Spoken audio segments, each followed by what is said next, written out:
उजाडू दे आज साकड हे माग, होऊ दे पहाट नवी. आता होऊन जाऊ दे साऱ्या जगाला पाहू दे, पडू दे पाऊल पुढं. जरी काट पाया खाली टाकलेला येऊ दे, पडू दे पाऊल पुढं.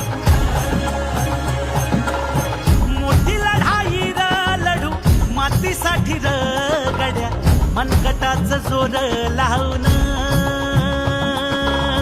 दाटला जरी अंधार एकजूट होऊ आज, दिवा देऊ तेज धावून.